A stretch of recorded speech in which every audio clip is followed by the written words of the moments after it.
we'll send you a copy of the replay. During the wine tasting session, I'm going to unmute everybody so that if you have questions, comments, congratulatory remarks for our sommelier, Jim Curry, you can go ahead and make those. Please, if you have any questions at all during any of the presentations, do not hesitate to use the chat, and we will answer all questions asked. So with that, I am going to hand it over to Michael Adams, the Converge Principal Technology Advisor, to get us kicked off. Thanks so much. Danny, thanks everybody for joining. I really appreciate that. So we have a fun-filled afternoon. So I really appreciate everybody joining.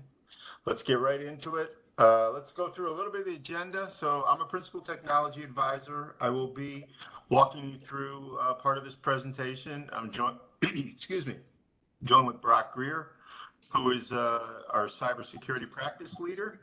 He'll be covering a little bit about what Converge does from a cyber perspective.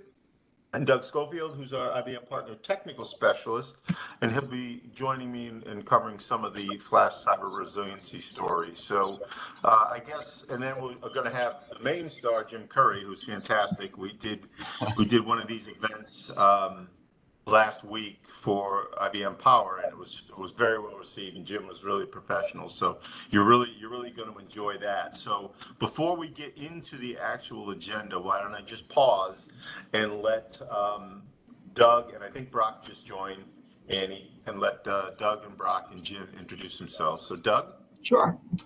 Well, thanks everybody for coming. My name is Doug Schofield. I am with IBM. I have been with them for 26 years, so I am a promising newcomer. My bailiwick is storage, everything storage, and my responsibility is to help Converge do all the amazing things they do for you as the customer. So thanks very much. And Brock, are you in yet, Brock? If I can learn how to unmute, guys. Hey everyone, my name is Brock Greer, and I'm our cybersecurity practice leader here in the Southeast. And really excited to share a little bit about our cybersecurity practice with you all. And unfortunately, I don't have the wine, but I will be here celebrating alongside here, right? So looking forward to it. That's it, right? There we go. Awesome. Yeah, Doug. Excellent. And Jim? Hi, folks. I'm Jim, your sommelier. I'm coming to you from the fine wine room at Addie's Wine and Spirits in Buffalo, New York. What you see behind me are some of the best wines you can get in the world. And I'm very, very excited to be with you guys today. We have an incredible lineup for you to enjoy. I can't wait to open them. Can't wait to get started.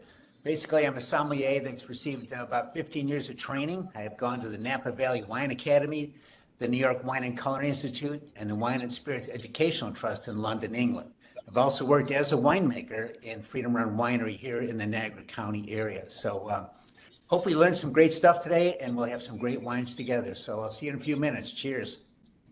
All right, let's get into it. And this is our agenda. I'm going to cover the overview with Brock, and then we're going to do wine tasting number 1. Jim will lead that. Then we'll talk about Flash and cyber resiliency, the main reason we're here. We'll get into another wine tasting, and then I'll bring us home with what are your options and how Converge can help. We'll have another wine tasting, and then we'll wrap it up. All right, let's get into it. Well, we will send these slides out for that everybody has. So this is just some notes on Jim. You'll have this in your package. He just gave you a nice introduction of who he is. And as I said earlier, you're really going to enjoy what he covers today, and you're going to learn a lot. I know I certainly did. All right. So a little bit, first of all, before we get into the technology and the solution set, I think it's important. I looked at the attendee list, and there's quite a lot of people out there, and I think it's important for everybody to understand who Converge is. So we are a publicly held company out of Canada, and we are the result of 36 and counting acquisitions in the U.S., Canada, and in Europe. What I found from working, Doug had mentioned that he was at IBM for 26 years, and I've been with Converge for that long as well. And what I've found is it's very impressive when we pull all these groups of teams together. Sorry, that slide just advanced. And we pull all these organizations together, the amount of opportunity and the amount of offerings that we can share with our customers is really impressive.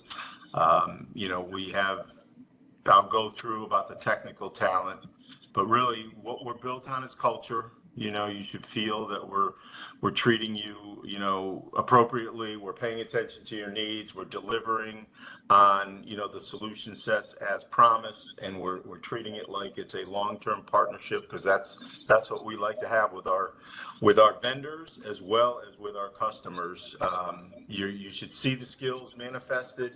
We have over 1,500 technical resources, and you should really feel a difference when you're dealing with Converge. And I know that several people that are on this WebEx have kind of known us from when we were prior to Converge at our separate entities.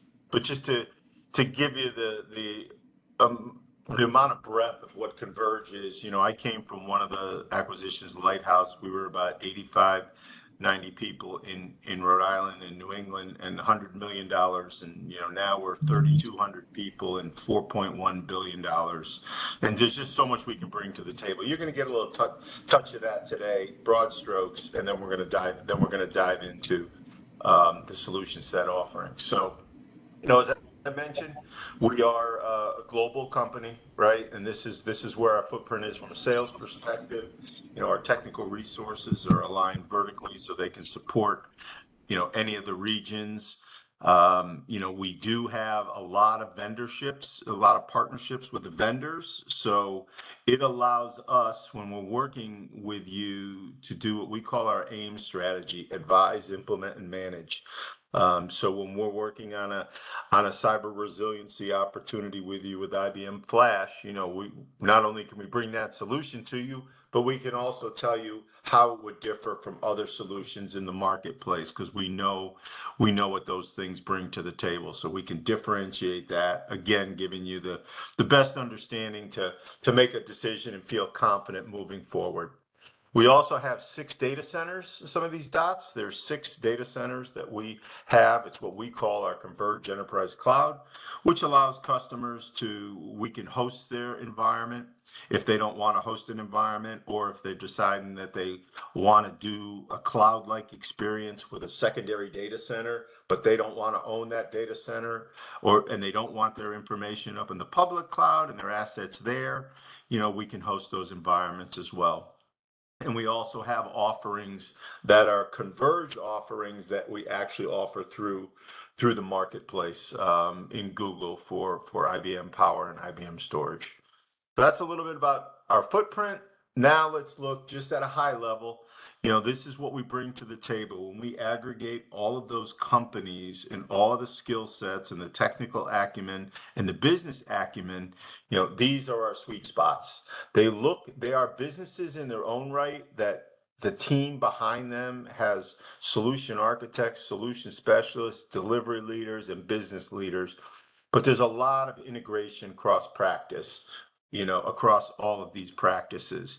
And what we can do, which I personally feel, I've been with Converge now through the acquisition for 26 years, what we can bring to the table, what I've seen and what our customers have seen, what we can bring differently is not only the technology, but the business acumen. You're going to talk a little bit about Brock getting appreciation for our cyber practice.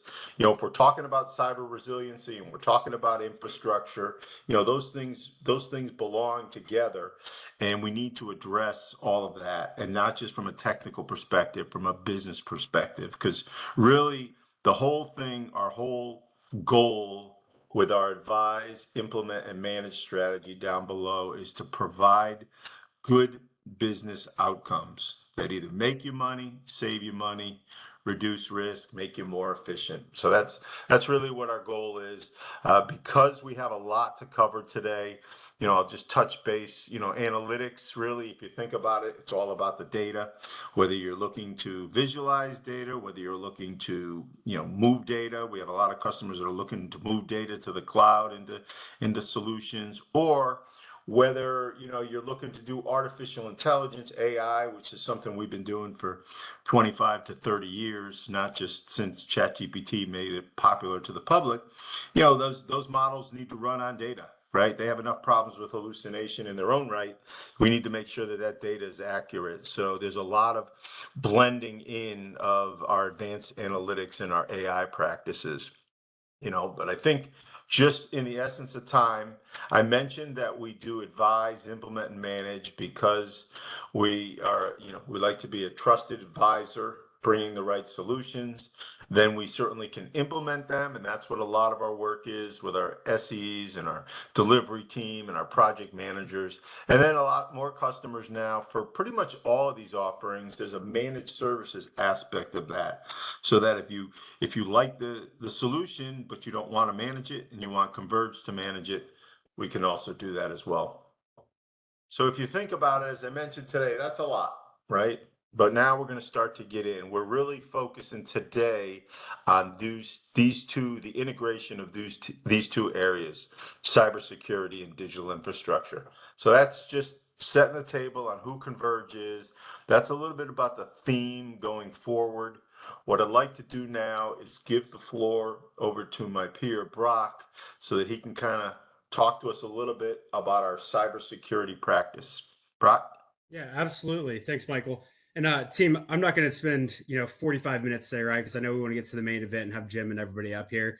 But as Michael was kind of talking through what we do holistically and kind of what the IT landscape looks, cybersecurity has a spot with each and every piece of it. Looking at advanced analytics and AI, you have data that needs to be secured and everything else. So that's why we want to spend a few minutes here and do a commercial on the cybersecurity practice as a whole. I'm not going to talk through each and every one of these pillars individually, but I definitely wanted to highlight a few as we're here today to talk about cyber resiliency. So one of the main ones I want to talk about is our incident response and readiness pillar. This is a great way for you and your organization to come to us and work through the different sort of tabletop exercises. Are you prepared for one of the worst days of your life? Are you prepared to get that text message that somebody's in the environment Christmas Eve at 9 o'clock and have to get back to the office and solve this challenge, right? So what better way to prepare than to practice? And one of the other ways that you can go about that is through our advanced testing pillar. This advanced testing team, there's roughly 45 different individuals on this team. Half of them are top secret clearance certified. And we can proudly say that we've actually hacked the Pentagon before through a bug bounty program. And then to the last two I wanted to touch on, since we're here with the IBM folks, are here on the bottom left with data protection and identity and access management. These are two things that I'm very definitely passionate about in the cybersecurity realm. Starting with data protection, talking with CISOs today, one of the big questions is, where's my data? As data continues to proliferate across all the different platforms, from on-prem in the cloud and all the different environments, we have to have a true idea of where that data sits, and then ultimately who has access to it, which leads us to the identity and access management piece. Both of these are pillars that we partner with the IBM teams on, and both of them are pillars that we'd love to speak with you guys more about in depthly after this. But I appreciate you guys giving me the time to talk. And I guess I'm passing over to Jim to get into the tasting. Yeah, I just want to say before we go to the tasting, there's just one other thing. I talked a little earlier on the slide about Converge and culture and partnership, and I just we had an all hands call, and we showcased many of you people probably had this challenge with the CrowdStrike incident. I think it was in July when everybody went down. Just a little testament to the cyber team. They formed a SWAT team at about 1 a.m. Had our vendor, we had our sales leaders, we had our solution specialists, we had our solution architects, our technical team, and we put together a plan. And within 2 hours, we were proactively reaching out to our customers, not waiting for them to call us, reaching out to our customers with a plan to get them back up on their feet. So that's just an example of the type of difference you should feel when dealing with Converge. So I do want to talk one thing before we get to the side, our partnerships. I mentioned we have a lot of vendors, and IBM is by far our largest vendor. Many of the acquisitions that I showed on an earlier map were people like that dedicated to IBM. We are well known within the IBM circles. We sit on all their strategic advisory boards, both from a hardware, software, and that perspective, as well as Red Hat. And then I put this in blue because we're proud of this, and it's a good theme for for today's topic, but we were awarded by IBM the Global Digital Defense winner. So that was of all the IBM VARs in the US. So we're very proud of that, and certainly love to have you talk to us more about our cyber practice. Okay, Jim, the floor is yours. Thank you, Michael. All right, first thing we're going to do is open up with this beautiful sparkling champagne. So I need you to find that bottle. It's probably in your refrigerator right now, and bring it out. And I'm going to show you the proper way to not only serve it, but open it. Because believe it or not, if you ever Googled cork failures on champagne on YouTube, you'll see a lot of nasty accidents. So I'm going to show you what to do with it, first of all. By the way, this is a champagne. This is not your father's Prosecco, okay? Champagne is made in a double fermentation process. Very labor intensive, very expensive. So don't be surprised to pay $50 up to $300 for a bottle of champagne. Proseccos and other sparkling wines are made through what's called the Charmat method, or in a tank. They put 5,000 gallons of sparkling wine in a tank, hit it with CO2, and then they bottle it. That's why you can get a Prosecco for $12. So it's an entirely different animal, and I'm very, very happy to have this champagne with you. It's from a classic champagne house in Champagne, France, called Marcel Pierre. Now, behind me, you can see how I have mine stored. I always serve mine coming out of an ice bucket. It's simply not cold enough in your refrigerator. This should be around 40 degrees. So it's very, very critical that you always serve your sparkling wines very cold.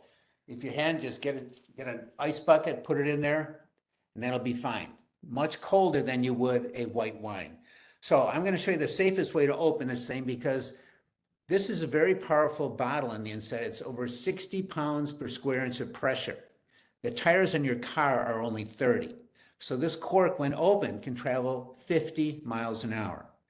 So the first thing I'm going to do is take the cage off. I've already taken the foil off up here. I'm just going to take the cage off. While I do this, I'm making sure I point it away from your guests. Okay, away from your guests all the time, like a loaded gun. And I'm going to take that off, and you should have a serviette or a towel next to you. You cover that so none of the spray gets around. Take your thumb, you put it on top, wrap the fingers around, and you open from the bottom. When you open from the bottom, it gives you more torque, more control. So when you open it, you get a slight sound, nothing more. That's the perfect opening right there. Okay, so let's pour yourself a glass of this beautiful stuff.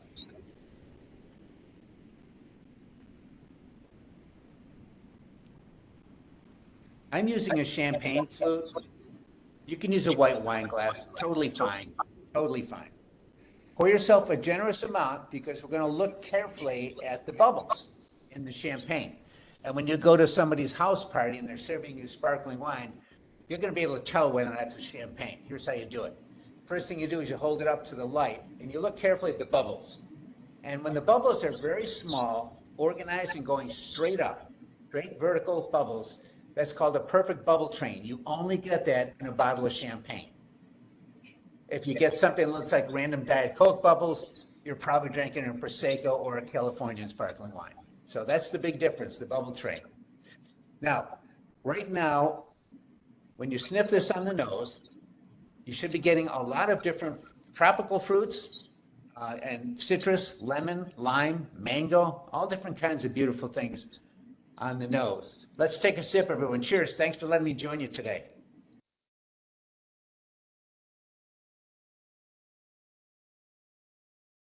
By the way, I think you're unmuted, so if any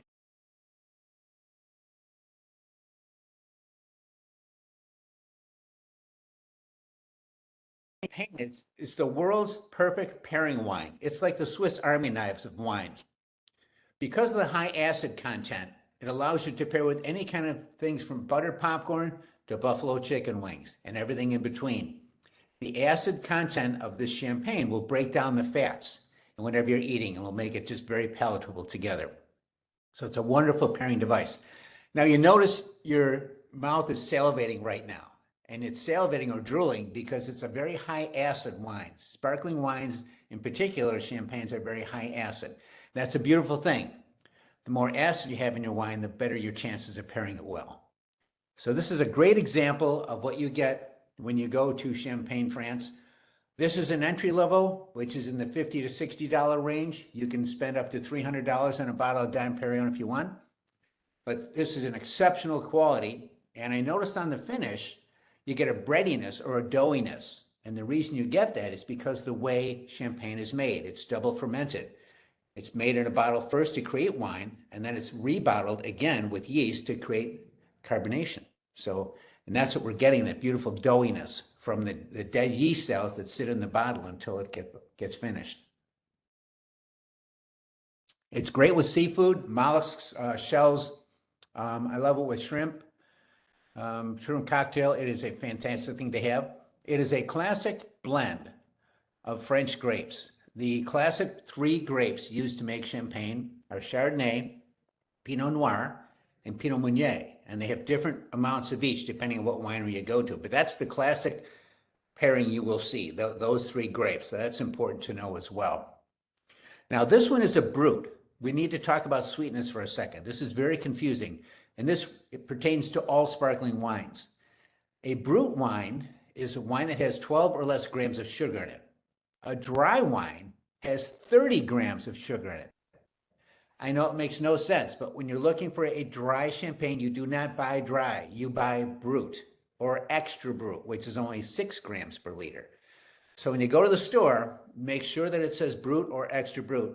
If it says dry, what will happen is the flavors will get muted because of the sweetness, and it almost tastes watered down. The only time I would ever serve something called Doux, which is the sweetest of all, is for the dessert wine. That's the only time I do it. But other than that, always go with the brut level. Real important. Again, this has 12 grams of sugar per liter. Remember that number because the next wine we're going to compare the sweetness level with when we get to it. The alcohol is 12% ABV alcohol by volume, which is typical for any sparkling wine. They all reside between 10.5% and 12.5%. Champagnes are typically on the higher side because they're aged much longer. Many champagnes are aged 4, 5, 6 years before they go to market. So as opposed to Proseccos, Lambruscos, Spamantes, which go in a tank and come out in 30 days. So it's a very different animal that we're enjoying. And I couldn't be happier having this. I love to have champagnes all the time.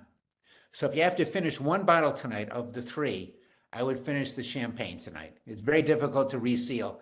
They do have champagne stoppers. They go on the top here that you could try it with. Or if you're really desperate, you could use an old wine cork if you don't finish it tonight. But again, when you serve it, make sure you point it away from people. You turn from the bottom. And then when you have that little towel on the top, that will prevent the spray from getting out, and serve cold. It's probably the most important thing I can tell you. Serve them really, really cold. So any final questions before we move on? All right, I want you to enjoy the rest of this. Yes. First of all, yeah, so one thing, when you mentioned you take off the cage, it only happened to me once, but, as soon as I took off that wire, the thing just popped out. Really was scary because I wasn't prepared for that, but that's good advice. And then the second thing is I noticed that one of the grapes is a Pinot Noir, and I always think of that as red. So, what is it picked early? How is that? How does that handle? Is it indeed a red grape that it's used? That's a good discussion because that's how a rosé is made. You take a red grape, you crush the grape, and instead of letting the skin of the grape sit with the juice, they immediately pull it off, and that's what makes a Pinot Noir light. And that's what makes a rosé light. If we kept those skins in contact with that juice for 3 or 4 or 5 weeks, then it's going to be dark red. So what they do with the Pinot Noir here is they immediately crush it. They separate the skin from the juice and just use the juice. We'll talk about this again when we do rosés. Got it. Okay. Cool.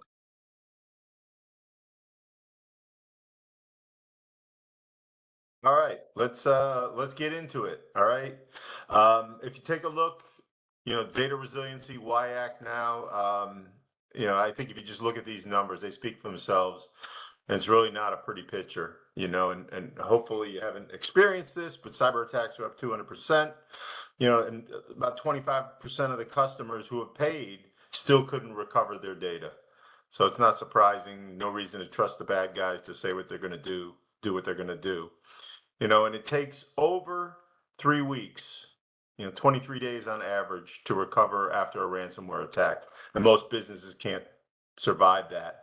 And then the other thing is over 20%, there's dormant threats that are just sitting in your environment waiting to be activated. And when they are activated, they corrupt over 45% of your production data. And that's really going to be the focus of this session. There's a lot of, we're going to talk about, immutable snapshots, saving your data. There's a lot of solutions out there, predominantly in the backup space, which is where that immutability comes from.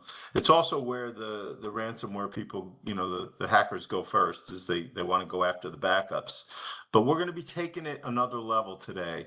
And, when Doug walks through, we're going to be talking about, recovering from production data, not from backups that may have occurred yesterday or the day before, but from a production environment, leveraging snapshot capabilities integrated with detection, and we'll get into that. But it's just moving that whole paradigm shift a lot closer, so your recoverability comes down into minutes with current data, and we'll walk you through that. I like this slide because, I've been in this business a long time, and, customers typically have spent a lot of money and time preparing for disaster recovery. God forbid they have a situation like they're having down in Florida, or something that happens to a data center, and you have an issue. You typically have a secondary location. Most customers that are 7x24 and have, mission critical data, they'll have a secondary location, like I talked about earlier today, and some of the Converge cloud stuff and DR targets. And you kind of, when it happens, it happens, when it happens, where your data is, what time, what your RTOs and RPOs are. And you kind of have you're in a bad situation, but you have kind of a clean method to go to transition to the second data center and keep running if you have a well thought out disaster recovery plan, which most of our customers do. And fortunately, the chances of needing to do that are low. But when you compare that with cyber, it's first of all, disaster recovery is not enough. You need cyber resiliency, which is the combination of the two. It's targeted. It can be global, not just regional, based upon weather or, a data center issue. You don't know what your RPOs and RTOs really are or at least your recovery points, because you're not really sure when it happened, and the data to recover is unknown. There's a lot of forensics that need to happen. And unfortunately, the probability is high. Brock was on earlier. And if you ask that team, we're typically dealing with 50 to 60 customers at any one point. Our red team and our blue team are helping customers get out of a ransomware situation. So it's the chances of it happening are much higher, and they're just going up. So today's topic is very on point. So as I mentioned, data protection isn't enough. Cybersecurity is good. We really need to combine these two and have data resiliency. And that's really what we're talking about today. And we're going to start shifting into the meat of the solution, but I'm just kind of setting the table. We need to be able to comply to NIST standards, National Institute of Standards Technology, and the CFF framework 2.0, it's important, meets a lot of business requirements, and that's what our team and that's what these solutions adhere to, but really we need to be able to, and we're going to actually walk you through some animation of, how we identify, protect, respond and recover in an animated way. So I'm not going to steal any of Doug's thunder. We're going to leave it for that. Okay. And then when we're working with teams, when Doug and I or our sales reps or our solution specialists are working with teams, it's different people within the business that all are wrapped around kind of the same problem, right? The DBAs, they don't want any unauthorized users accessing their data. The storage people, they're responsible for protecting the data. You got the C-levels that are worried about risk and protecting the brand and image, and we're going to talk a little bit about that on the next slide. and the directors wanting to reduce cost and complexity, looking for, less solutions as opposed to more, looking for automation in the detection and the recovery. And then the security team really needs to improve. I talked about CrowdStrike and our incident response being top of mind. So those are kind of things that customers look for from all different perspectives. All right, I like this slide. There's a lot on it, but really, if you think about this, and I was walking through this with a client that had just had this happen to him, a couple of years ago, and the process was brutal for them to recover. And now we're supporting them, both our cyber team as well as our storage team. So they're in a much better posture. But really, if you look at this, if you look up top, these are kind of the steps that happen. Phishing email, then you'll get a breach. Then malware gets deployed. You got a disgruntled employee. Information's offered on the web. You can see down below in the white what happens, the actions that are taken. After they infect, they steal the data. I mentioned they go after the backups, and then in the middle you have this gets out into the public, right? So before it was, inside, now it's out to the public.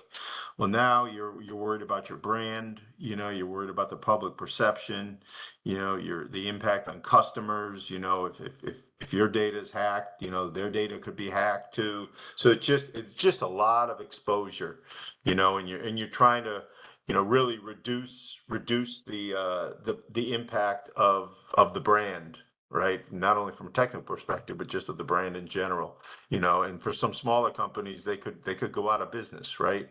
But the good news, and we're going to touch on this today, is if you look at the green on this, these are the types of solutions and capabilities that are in the cyber resiliency story, which we're going to walk you through today. So you have endpoint protection, you have encryption in flight, multi-factor authentication, we have immutability, we'll talk about that. We have backups, we have air gap, both physical and logical, and we can recover from your production data. All right, Doug, time to turn it over to you, my friend. I like it. Yeah, Mike always tells me how much he loves this slide. The only thing he doesn't love about it is the fact that it's in black. It'll take half your ink cartridge to print the son of a gun. So one of these days I'm going to have to do him a solid and switch that to a white version of it. But let me take the control here, and we'll kind of continue on from this point forward. And so you get to have this lovely, wonderful day, and Jim is introducing you to all these different wines and all of these lovely new sensations. And here comes Buzz Killington that wants to tell you about a little story that I like to subtitle Your Bad Day. So let's talk about what many clients' environments look like before they really sit down and have a serious conversation with a skilled partner like Converge, and what they might be up against when their number comes up. The cyber hacker decides it's the day to visit you people. So these numbers that are on this sort of chart, they're not arbitrary. As Mike kind of alluded to earlier, these are the result of, unfortunately, the vast amount of forensics that we've been able to do as an industry over the past months and years. So we get a sense of what the real time for some of these things typically are. So let's kind of start from ground zero. The world is good as far as we know. The world is good. The truth of the matter is it might not be good at all. We just might not be aware of it yet. So at some point, that attack happens. I'm sorry, you probably want to go into screen show mode? I think I am. Am I not? Is anybody else seeing me well? No, Douglas, you need to go into full screen mode, please. Oh, I was in. Yeah, we're just seeing your PowerPoint. Okay, let me try it again. I was that way. Let me try it one more time. How about now? Same? Yeah, it's still the same. Yeah. I don't know why. On my end, it's like, let me see if I can kind of. Maybe you can share the other view of it, because I think you're going to want the animation if possible, right? Right. That is definitely true. Hold on. Always something. Let me stop sharing and reshare and see if I can clear that out. Worst case, I can just Right. If share need my be, you can be Vanna White for me. Let me try it one more time. Thank you for letting me know. And let's come at it one more time. Share. Let me try sharing my whole screen and then go that way. That might work. Sure.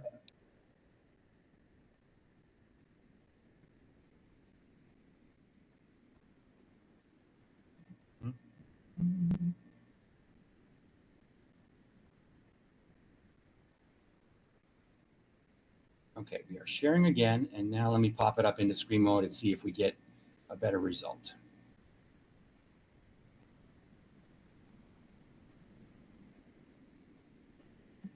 Yep. Now.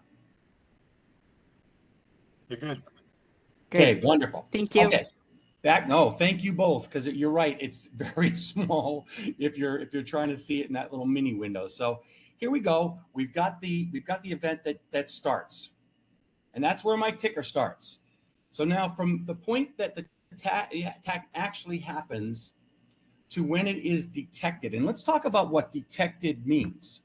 Detected can very often mean I didn't know from Adam that anything was going on. Somebody called me to tell me my mission critical service or database or whatever. One of my customers might have called me and said, something's wrong. And you go and look and you say, son of a gun, something's wrong. So I may not even be aware internally, based on the tools that I've got in place, that there's even a problem. And of course, that conversation goes way deeper. The question then becomes, exactly how long has that attacker been in my environment doing heaven knows what before I become aware of it? So they're exfiltrating data. They're putting in backdoors. They're seeding malware that ends up in your backups. And we'll talk more about that in just a moment. So on average, and this is generous in my opinion, you're about 10 hours into this event before you're even aware that it's going on. Now, I have to then, since I really haven't prepared while the sun was shining, I need to spend the next X amount of time, and the average there is up to 3 days, to figure out exactly what I'm going to do as a response. So it's not this respond doesn't mean I've started. Respond means I'm at the point where I figured out what I want to do. And then the actual process between there and recovery is defined as being back in operational stability, that 23-day number that Mike alluded to earlier. And again, that's an average. Some have worse experiences. Ask yourself how healthy your business is going to be if it's down 3 weeks trying to get back to where it was at the beginning. Kind of a scary thought. But unfortunately, this is a very real representation of a lot of people's experience in these scenarios. Now, this is the other one that Mike was talking about, the animation slide. So picture that I am the hacker. All right. I have acquired access to your system through any one of a number of ways. So a lot of these are user-based. A lot of them, they can be internal, as Mike mentioned, the disgruntled employee. There's a lot of whys, but bottom line is, once they're in, they are looking for specific things. They have a prescriptive plan. So this is not a hippie in somebody's basement. This is a big business. The thing that they're doing first and foremost, where are their backups? Why? Because they want to cut off your avenue of resolution before they make you aware of what they're doing. So they've gotten in, they've corrupted the backup.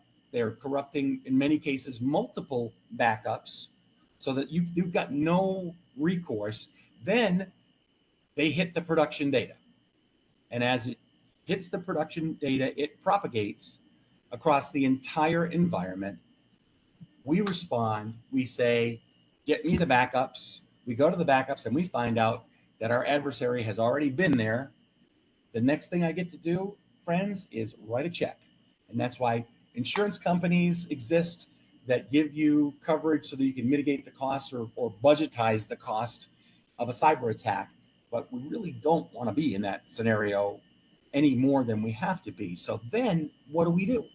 This is what Mike was talking about. What do we do? What can I do with a company like Converge to sit down and get out of this situation and be in a much more proactive, prescriptive stance when it comes to cyber resilience? So let's talk a little bit about that. The good news here for you is that a lot of the pieces that go into this end story, you've already got them. It's a lot of this stuff is just table stakes. So let's start from the beginning and work out. We're talking about things like security. I never meet a customer that doesn't have a security solution. Data protection, so my backups. I never meet a customer that I have to say, hey, have you ever thought about doing backups of your environment? I've got those. All right. All of that stuff is table stakes. The piece of this I'd like to call out is the notion of data classification. And we're going to come back to that a couple times in this conversation.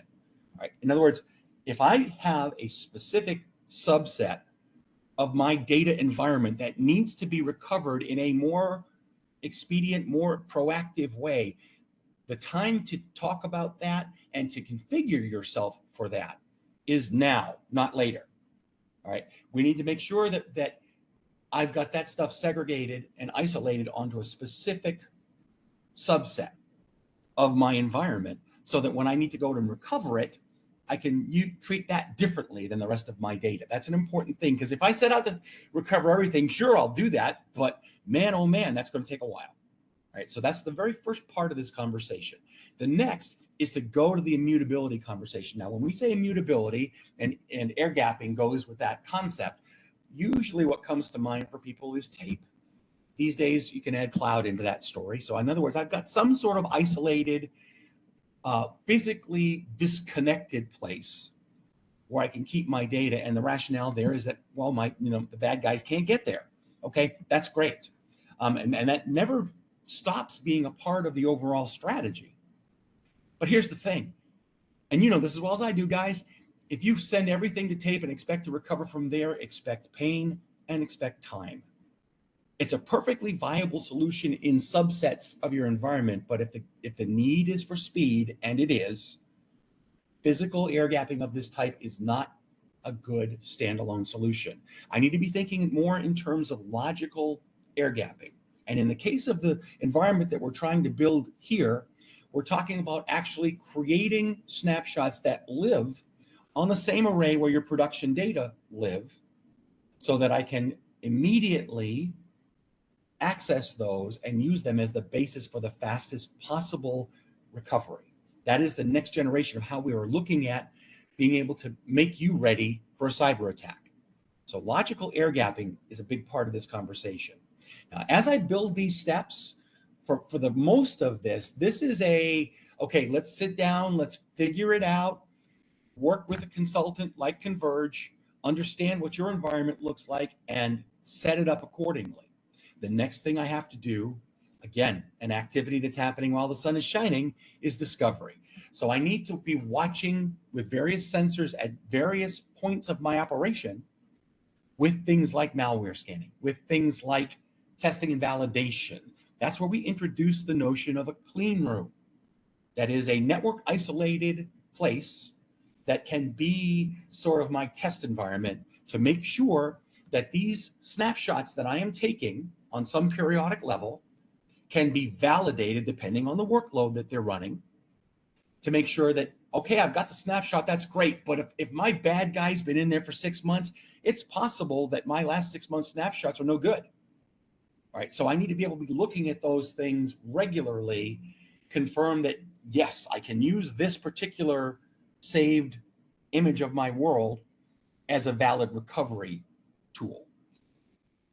Beyond that, being able to do anomaly detection at multiple levels, so that as that odd behavior starts going on that maybe I don't see, maybe, like I say, I find out something bad is going on because somebody external tells me, but my systems in many cases know something's going on.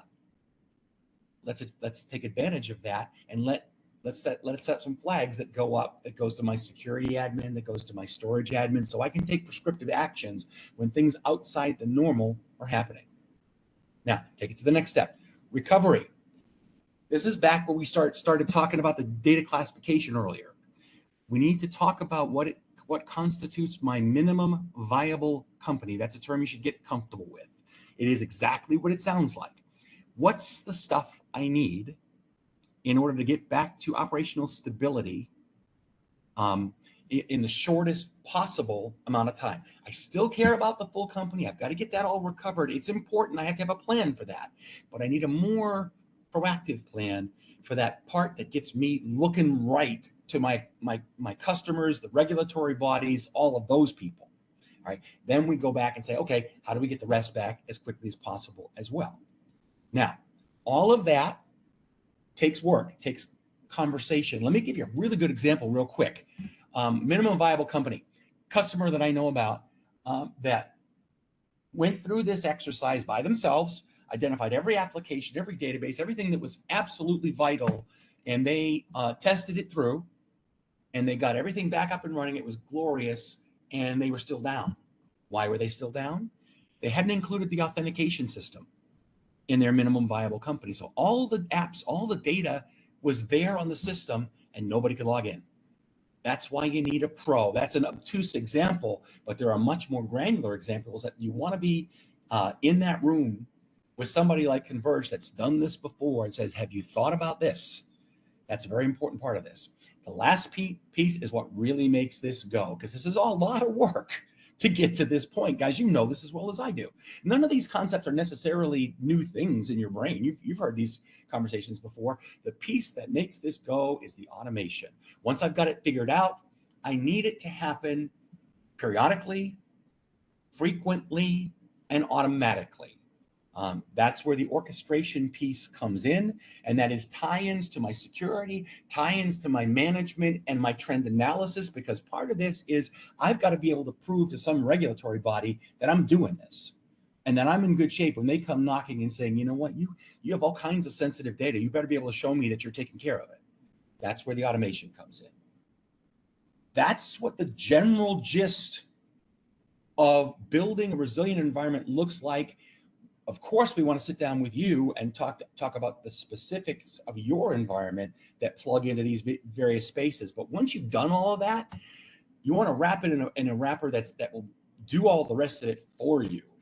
All right. The combination of IBM FlashSystems and IBM Storage Defender, which is the software element of this, give you the ability to see where you are at any given point in time, also to take remedial actions as need be, and also feed out information to whoever else that needs to be able to see it. This combination is what IBM feels like is your best current bet to get to that level that we're talking about here. So let's take that bad day and run through him again with this in mind. So now I get to this situation and my happy green life is going on, and I get hit with all of the prevention in place already. The attack hits. I've got sensors all over my environment, so I do not need to be told by an external party that something's going on, and that in and of itself is reasonably embarrassing. The system, in most cases, will be able to tell you, we've got something going on. We've got a I/O pattern that does not look right. We've got reads and writes going on in a crazy, out of the norm way. I'm getting this detection, and I'm getting notification of such by the system. Now, since I have done all my homework ahead of time while the sun was shining, the time between detection and response is absolutely minimized. I know what I'm going to do. I know I've got a clean room, and I know it's got a snapshot from 3 hours ago or 6 hours ago, whenever the last clean version is.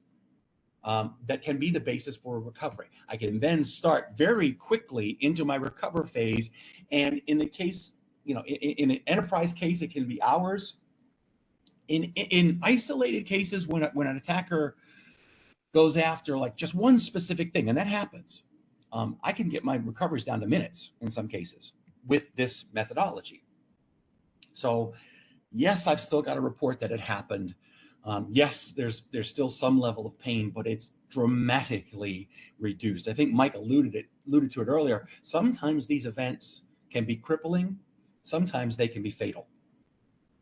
With this process in place, you give yourself a fighting chance for that not to be the case for your business. And that's why we want to sit down and talk about the specifics of it for your environment. And that's so now we're going back to our happy little animated slide here. This is my new environment ready to go. I've got my corruption detection in place and scanning.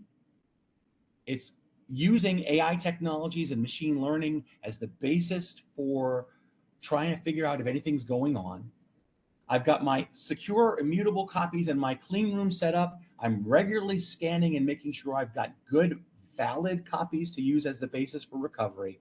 And now the bad guy comes in, because they're still going to get in this environment. Wouldn't it be great if this fixed everything in the universe? It doesn't. They still get in, but he comes in, he hits my production data, and it immediately triggers a request as soon as it's detected, and I send it to security. It requests the action. One of the actions is to isolate the workload that is impacted before it hits the rest of my production environment. It then says, hey, go check my most recent snapshot and see if it's any good. Oh, the guy got it. The guy got in before the last time I took a snapshot. Okay, forget him. Go to the next prior one. I'll go take a look at that one. Okay, based on my validation that I've done ahead of time, I know he is good. So, and I can find this out pretty doggone quickly, right? Because I've automated it all. Once I've got that, I can now know that I can use that volume or group of volumes as the basis for my recovery. So I've already isolated the infection. I now overwrite that infection with a clean copy. I am back in good shape. I now can start doing forensics, try to figure out what happened after the fact, all of that. But the bottom line is my business is back in business. I have a operational organization with this solution. That's the idea. And it looks great on a PowerPoint slide, but we would love to show you how to get it from this to real. And we'd love to sit down and have that conversation with you. I think that's all I have on this part, because I think that means that the ever popular Jim is up next to tell you something happy, not about the tragedies of cyber resilience. Go ahead, Jim. It's all you. See the capabilities these hackers have. It's scary. Very scary. Wow. We need to drink some wine. Okay.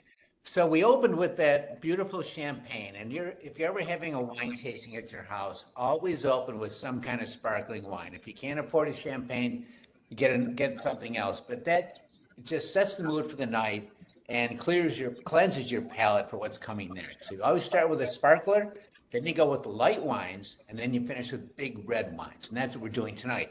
Our next move is to southern France, the Mirabeau Rosé. It's a beautiful rosé from Provence, France. Provence is the birthplace of rosés. The best ones in the world continue to come from Provence. And that's where we're going to try this. Now, you notice it has a screw cap on it. What's up with that? From France.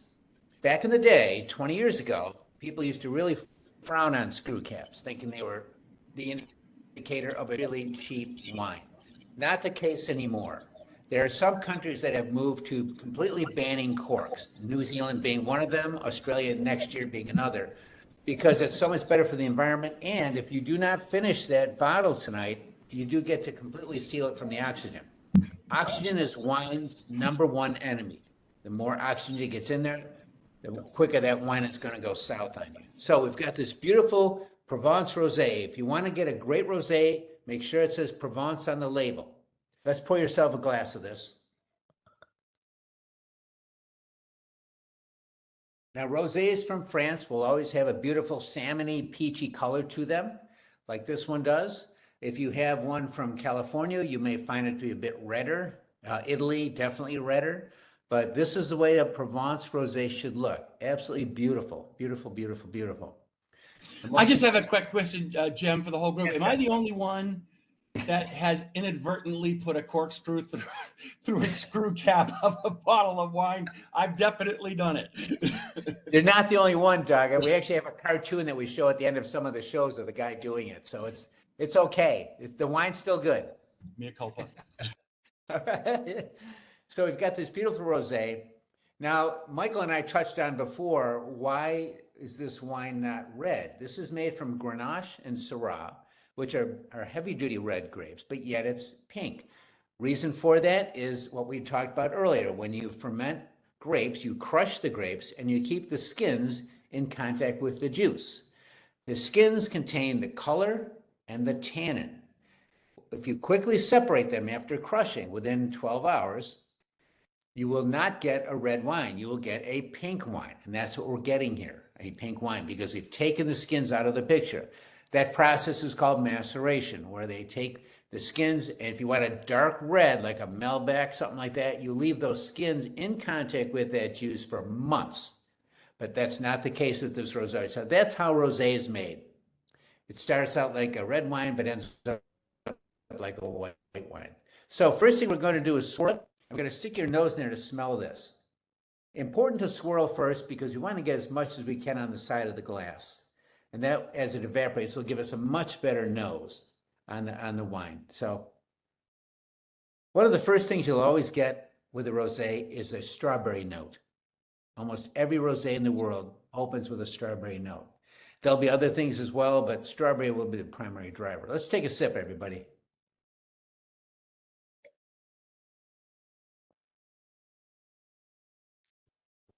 A lot like the champagne, it's salivating. With a lot of acid in this rosé, a lot of acid. And I'm hoping you had it cooled. It needs to be cold to enjoy this. On a hot summer day, make sure you have it served really, really cold before you drink it. So lots of acid, no tannin. Tannin is that compound that gives you the grittiness on your teeth and gums. There's no tannin. That's why you can't age this wine. If you want to age a wine, it has to have tannin in it. This one does not. So rosés, you buy them, you chill them, you drink them. It's that simple. I'm going to have another sip. I never make a decision on a wine unless I've had 2 sips. Doug, we're in the wrong business. Everybody, I'm having another sip. I'm having another sip. I'm getting jealous. Delicious. It's delicious. It's a 2024, a wonderful vintage. Yeah, by the way, don't age these. Rosés were not meant to be put in a wine cellar if you have a wine cellar. They don't have the power, the backbone to age. So again, you buy them, you chill them, and drink them. But they do pair extremely well with a lot of different things because of the acid content. Hot dogs, hamburgers, it's a fabulous picnic wine. Absolutely fabulous picnic wine. The alcohol is not overwhelming at all. They're always between 11.5% to 12.5%. So you can drink a lot of this. It's really not going to hurt you. But this is a perfect example of what a rosé ought to be. Again, from Provence. Remember that name. Down in the French Riviera, southern France. That's where Provence exists.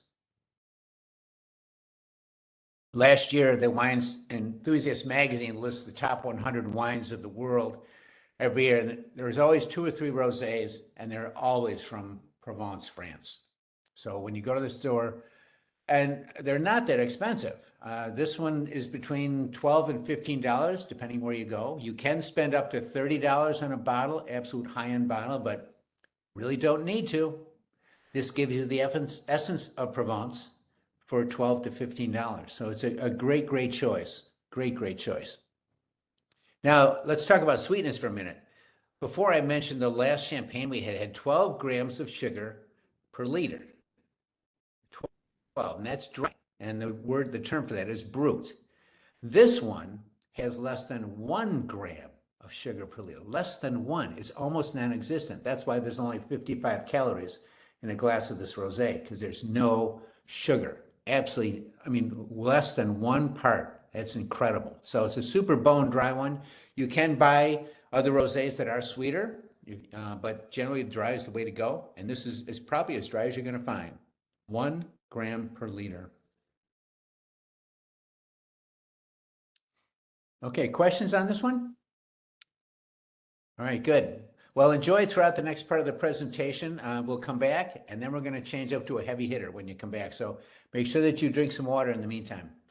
All right. Yeah, and Jim, just so you know, we'll be coming back pretty quickly because I'm going to show a couple of slides on the technology behind this, and then we'll come back to the wine tasting, and then we'll wrap up with how Converge can help. So stay close. Okay.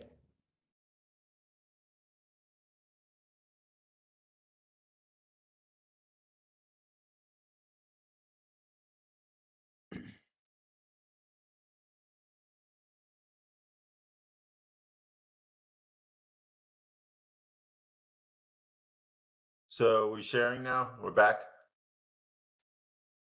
Yes.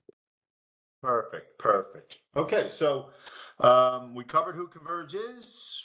Doug did a great job talking about, what happens if you don't have, the right data resiliency solution in place, and what happens if you do have that. And so I do have just a couple of slides. This was not really meant to be product specific, but I do think that it's important for you to understand some of the components so that when we have these follow-up discussions, you know what the key pieces are. And the foundation of this is IBM Storage Flash System. And I looked at the attendee list, and some of you are familiar with this technology, and I see there's a lot of new people out there, overwhelming attendance. Thank you for that. That may not have any exposure to this. So, IBM's Flash System, has been around for probably 7 or 8 years. It keeps going through iterations. The one thing that they are very consistent with is consistent software, and that's the storage virtualized software that's built into the product, but it also allows you to virtualize other arrays. So you have some of these capabilities, that we can extend to other environments. Like, sometimes the other environments don't have compression, they don't have encryption, and you can extend down to that. But if you look at what's in this flash system itself, the key thing, and I started off earlier saying we're going to move the detection and the recoverability from the production volumes, which Doug showed on the last slide, and the production, clean room. It's all housed in this flash system. And the latest version of Flash with the Flash Core Module 4s, FCM 4s, have the anomaly detection built into the drives. So as Doug alluded to in the animation, this detects it at the drive level. So there's no performance impact. The same thing if you're doing encryption, there's no performance impact. So very, very powerful. And the key piece is that's where your data lands first. So it can detect right away. I'll tell you that in my opinion, but what I know in the industry, IBM has been doing this type of safeguarded copy and clean room for years. It came over from their mainframe environment, and they've brought it over to the open systems. And the other guys out there, they're just starting to come out with announcements that are trying to do some of this. So there's probably a 2-year head start with IBM, and it's very, very mature, this technology and this solution. You can also tell you that these flash systems, what our customers have found, them to be the most highly performing and cost-effective solutions out there. There's compression done at the drive level, so it's not done at the software level, impacting your performance. It's done at the drive level with no performance implications. Certainly cloud ops from a management perspective, but also, as I talked about earlier, when customers looking to do disaster recovery, these type of storage virtualize and can end up in a cloud, and they can be, a DR target, and sometimes customers look to tier to the cloud too. So that's the flash array. One of the models comes in 1U. With these flash core modules, can have petabytes of storage, and even more so when you start factoring in data reduction, which IBM will also guarantee, which is very powerful. And then the other piece really is, Doug alluded to it, is Storage Defender, right? It's a customizable solution. You can use all the components, you can use some of the components. As I mentioned, you can virtualize your storage if you want to modernize or you want to consolidate. You can manage all your copies, your immutable snapshots. You can scan your snapshots for anomalies like Doug talked about. And it also has the traditional backup capabilities as well. So not only is it managing what's happening on the production array, you can also do traditional type backups with this, for virtual environments and others. It can protect, a lot of customers are looking to modernize to containers, whether that was a path that they were going down, prior to Broadcom's acquisition of VMware, but certainly it's more of a topic now. And, IBM Defender can protect those container environments as well. And then, always customers are looking for, some type of regulated environment or healthcare where they have to keep data for years. There's a built-in archive capability, and you can leverage physical tape. And we still see a lot of customers that want to use physical tape because there's automation and they can make it look like a NAS share in an environment. So you can have physical tape, and that can be the lowest cost. And then, there's certain immutability there, as well as disk targets based on flash, as well as cloud. So those, and we're gonna talk a little bit about how Converge can help after the next wine tasting. But those are the two key components: is Mike, IBM FlashSystem. Yeah. Mike, let me just jump in real quick. You're nailing it. I want to really focus on the fact that all this stuff that Mike's talking about here, one of the most powerful elements of it is that it is all software defined at its core. So we're talking about storage virtualized. We're talking about storage insights, which is kind of that eye in the sky, watching everything that we're doing here, giving you all kinds of great AI based trend analysis. Storage Defender itself, giving you that management interface that allows it to be sort of the grand central station here. Why is that important? Because we know that over years, hardware is going to change. And the nice thing is, and the other thing is, you've got a fairly significant investment, a lot of you, in stuff that doesn't have an IBM logo on it. Are we saying that in order to get to this environment, you got to throw that all in the hopper and start all over with all that? Absolutely not.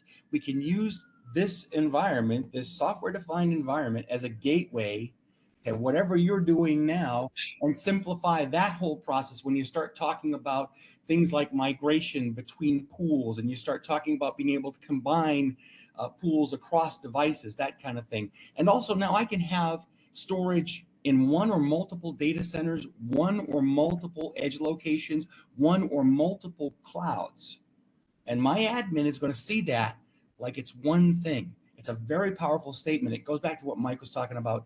This is a very mature methodology. We are many generations ahead of what a lot of the other guys are doing in this space, which is why we think you should give this thing, give it a thought. Hey, thanks, Mike. Yeah, no, that's perfect. And I'm glad you mentioned storage insights, because that was on the last slide, and I forgot to bring that up. But that's very important. And for existing customers, if you don't have storage insight installed, just call us. We'll get it installed for you. It's free. They have a free version which provides a lot of value. And then when we sell a new solution, there's the pro version, which contains even more capabilities, anomaly detections, and things like that. So we'll set you up right, but definitely storage insights if you don't have it today. If you're an IBM storage customer, call us, ping us about that, because we'll get that set up for you, because there's a lot of value in that, even for your current state today, completely outside of any of the topics we're talking about today.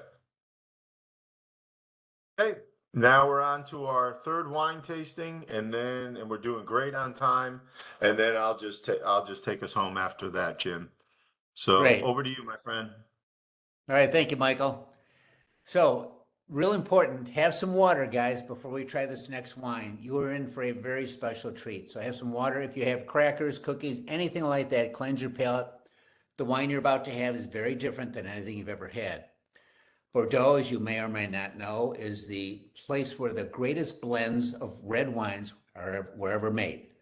Bordeaux is made of Cab Sauves, Merlots, Malbecs, Petit Verdot, and Cab Francs. And the masters of French winemaking have blended them so well for the last 300 years that they have become the standard for the rest of the world when it comes to blending red wines. We are really fortunate tonight to have this wine, this Chateau Corday Margaux. Now, you may know or may not know about Margaux. This is a very, very famous wine area, and Chateau Corday has been around for 300 years, to the point where back when President Thomas Jefferson was in office, he served it at the White House. And ironically, I'm going to tell you a very funny story, and then we'll start drinking the wine. They had one bottle left from his administration, a 1789 Chateau Corday, and it sold for $225,000 at an auction in New York City. And a gentleman named Sokolin, who's a financier on Wall Street, bought it. $225,000. He went to share it with his guests. The waiter tips the table and it falls over and shatters on the floor. So they never got to taste the wine. I'm sure there was insurance involved, but that was the last remaining bottle from the Thomas Jefferson era. So we are very, very excited to try this with you. The Corday is an incredible wine. Again, Margaux is one of the premium places in Bordeaux for red blends, and that's what we're going to try. So pour yourself a glass of this.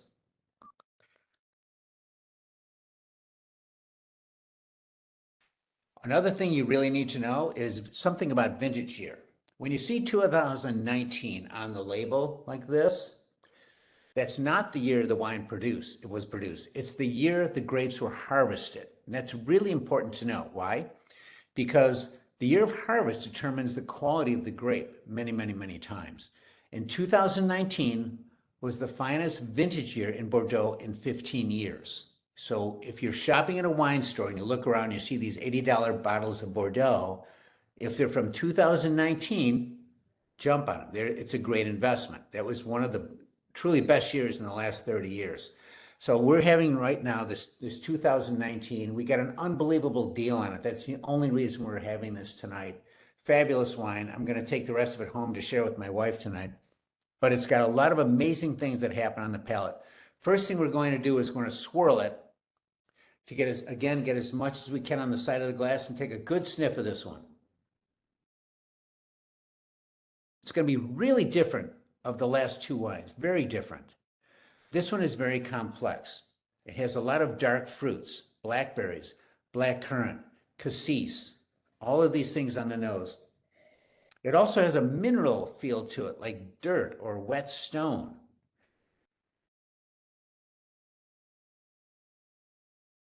And it has a lot of other things. The more you let this evolve in the glass, the more things will come to the surface. People get sandstone, they get cedar, ashtray, believe it or not, smoke, and they call it ashtray in the trade. So a lot of things are happening right now in the nose. If we drank this the rest of the night, in another hour or two, the nose is going to be completely different. That's the sign of a really, really high quality wine. It's going to evolve, really going to evolve. So let's take a sip, everyone. I hope you enjoy this. Cheers.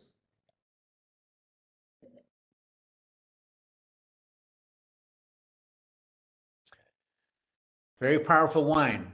You can taste the Cab Sauv right out of the gate. It's got that powerful tannin feel to it. You want to floss and brush your teeth right now because it's sticking to your teeth. It has a little bit of smoothness to it as well, and that's due to the Merlot. When they blend in Merlot, it adds smoothness to the wine, so it's a little bit smooth. The Cab Franc gives it an herbaceous taste. There's like grass, minerals, wet stone, forest floor, all these crazy ways to describe the minerality in there as well. And that has a touch of Petit Verdot in there as well.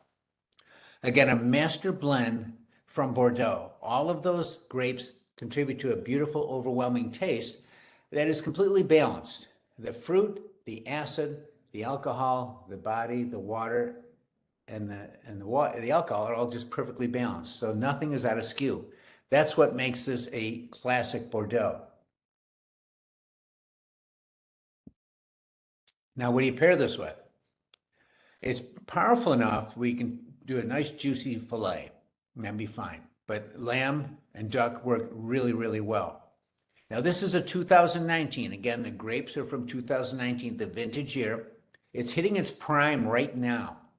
This year and next year, this wine will be at its peak in taste. That peak will stay there for another 5 years. So you can enjoy this just like we are tonight for another 5 years. So this is one you might want to consider putting in your wine cellar. It's a great one. Again, the price is going to, I'm guessing, depending on where you live, will between $55 and $75 a bottle. So it's something we have here in our fine wine room. That's where we keep it here. It's a spectacular example of a classic Bordeaux, very classic Bordeaux. Now, when you breathe in, I'm going to take another sip, and I want you to do the same. Breathe in, take a sip first, and then breathe in. See what you feel. When you breathe in after you had that sip, your throat's burning a little bit, and that's because there's a lot of alcohol in this wine. Bordeaux's typically are high alcohol. This one, if you look at my PowerPoint, it's 14.5% ABV, alcohol by volume. So it is a hot wine. That the wine snobs refer to a wine with high alcohol as being hot. So this is what we would consider a hot wine. Very high alcohol, but it's not overwhelming because we have the fruits and the tannins and the acids and all these other things happening in the wine. So this is a home run as far as a winemaker is concerned. Everything is in balance, even though the alcohol is way up there, way up there. Classic wine. Hope you enjoy it. If you store it, if you have a wine cellar or wherever you store your wine, just make sure that the temperature is cool, it's in the dark, the humidity is between 50 and 70%, and there's no motion. Don't make the mistake of buying a cheap wine cooler at Walmart that shakes. A cheap wine fridge will shake because of the cheap dampener in the motor, and that will actually agitate the wine and kill it. So if you do buy a beautiful wine chiller, make sure it's a quality one. And I suggest going to Wine Enthusiast magazine to look for those. But this is a wine that you could put away for 5 years, and it would be incredible in 5 years. So people invest in this wine because it's a wine you could make money with for what it's worth. But it's just a great wine to enjoy with you guys tonight. Any questions on this Bordeaux? We've got a couple questions in the chat, Jim. Okay, what do we have? All right, the first one is, what is the fridge life of the Rosé and the Margaux before they become cooking wine? Okay. A rosé will not last long because, again, there's very little tannin. It's mostly acid. So if a wine has less tannin, it's not going to age well. A year or two at the most in your rosé. So you buy them, you chill them, you drink them.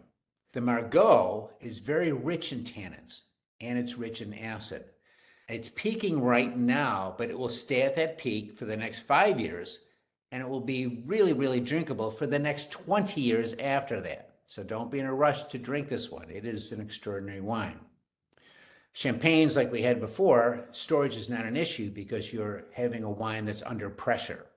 So you don't have to worry about it going south. There's no oxygen that's going to be able to get in there because it's under pressure. But what happens over the years is eventually the corks dry out.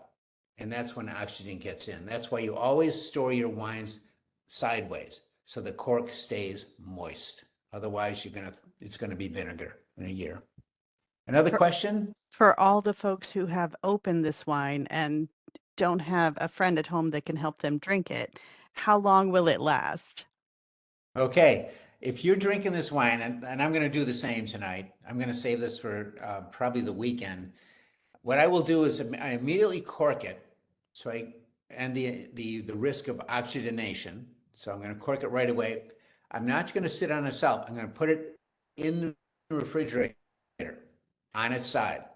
By putting it in the refrigerator, it's going to slow down the oxidation process, where hopefully we'll be able to get a good week out of this Margaux before it goes south on us. So right in the fridge after you serve it. Okay. And can you talk about the legs on the Margaux? When you swirl it, what are you looking at, and how do I look smart at my next cocktail party?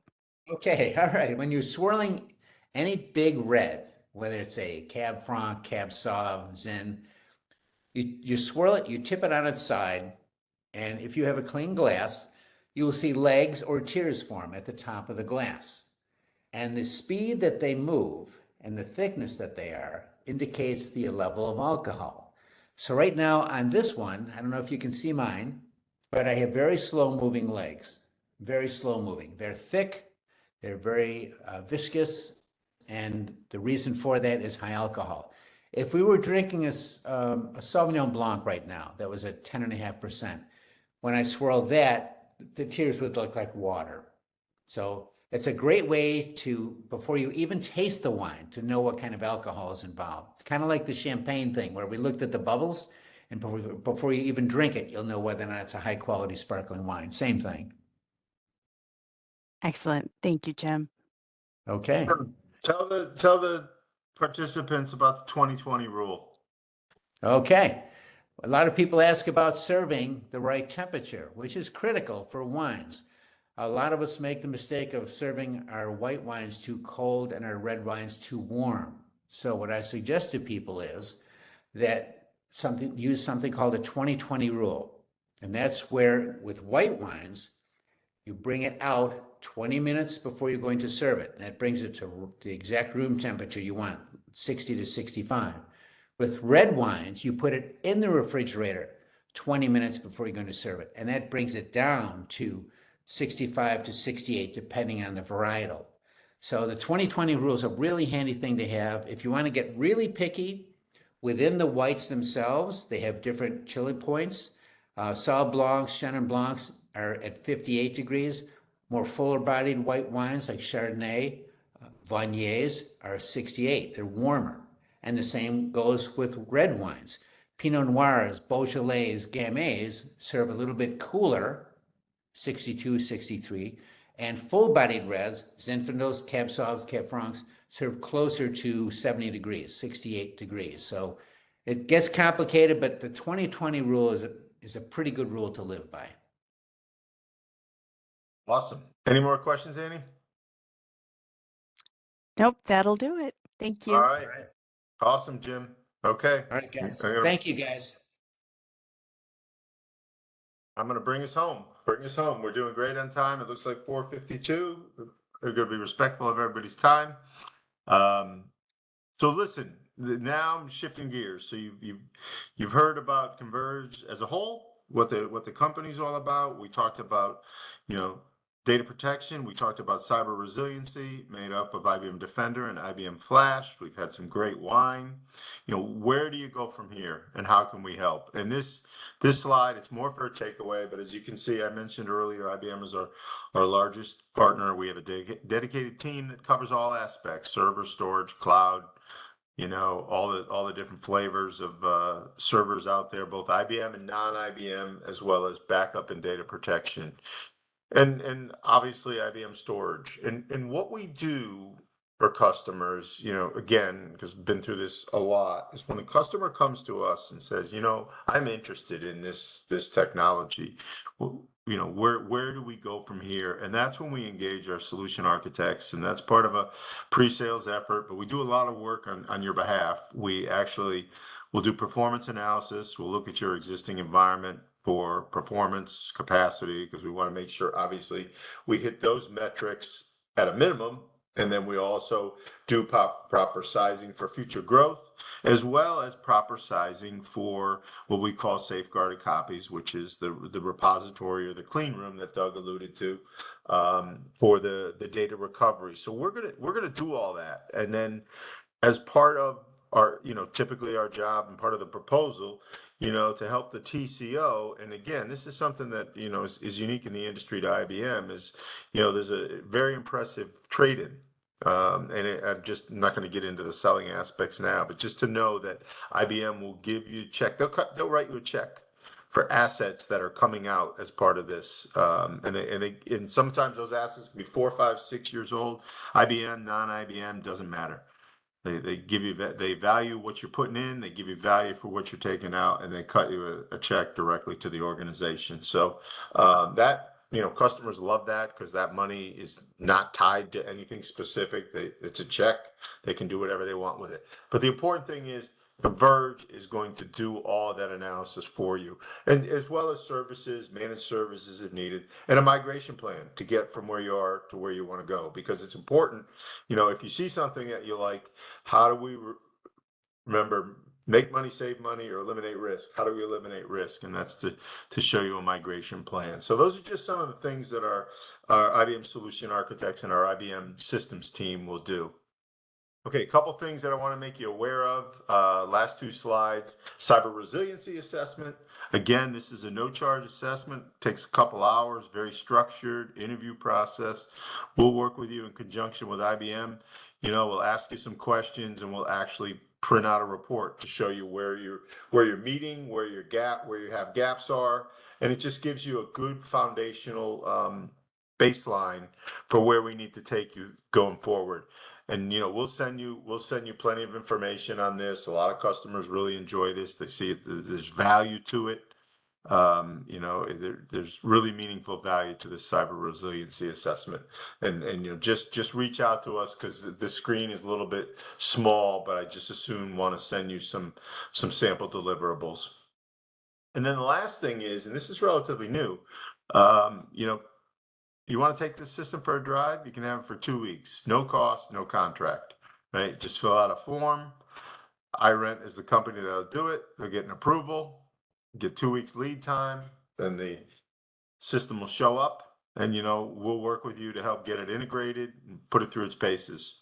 And you got 2 weeks of testing, and then zero cost, it comes back. I mean, that's quite an investment in assets, but we feel comfortable, and IBM feels confident, in the technology and the impact that it's making on the market and with cyber resiliency. So just know that, coming out of this, if there's interest, we'd love to talk to you. This is very general for a bunch of different people, a very diverse group, but every customer is different. We'd like to get into it, and really put us through the paces and come up with a great solution for you, looking at your existing environment, where you want to go, where your corporate directions are, how it maps to your cyber resiliency posture, and putting in a solution so that, going back to Doug's slide, you have the good day analysis and not the bad day analysis. So with that, I just, I guess, Annie, I'll ask you if there's any other questions, but I really do want, I know an hour and a half is a long period of time. Of course, it's made a lot better by having Jim, our sommelier, handle all that wonderful information, as well as the wine tasting. I can't wait to actually open the bottle after we're done with this and try some of that. I think I'm going to go with the rosé first, Jim. Nice. But are there any questions? Any questions out there, Annie? There are a couple. So one big one is, can Converge help with migrations and support?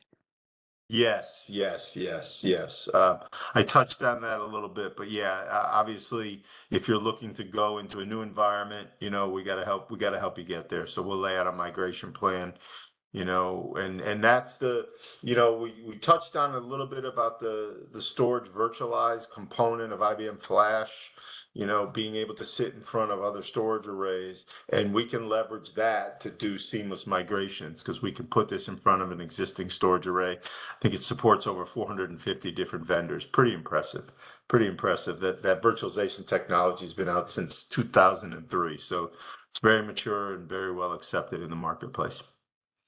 Happy to help. And the other question was, and I believe you said, but just want to make sure, the cyber resiliency assessment, that is no cost? That is correct. Yeah, the only cost is time. Takes a couple hours of time from a client's perspective, but there is no financial cost. And like I said, happy to, if we want, Annie, we can send out, some more information as part of the follow-ups, so that customers can see what that's all about. But it's well worth the time, and it just sets the baseline for, Converge, IBM, and the customer going forward. We have a common blueprint, we have a common understanding of where someone might be exposed, where not, and then that just gives us help with our strategic direction collectively. Fantastic. All right. That's all that I see in the chat. Well, listen, I really want to thank everybody for taking the time, and look forward to hearing from you, and looking forward to helping you, helping you out going forward.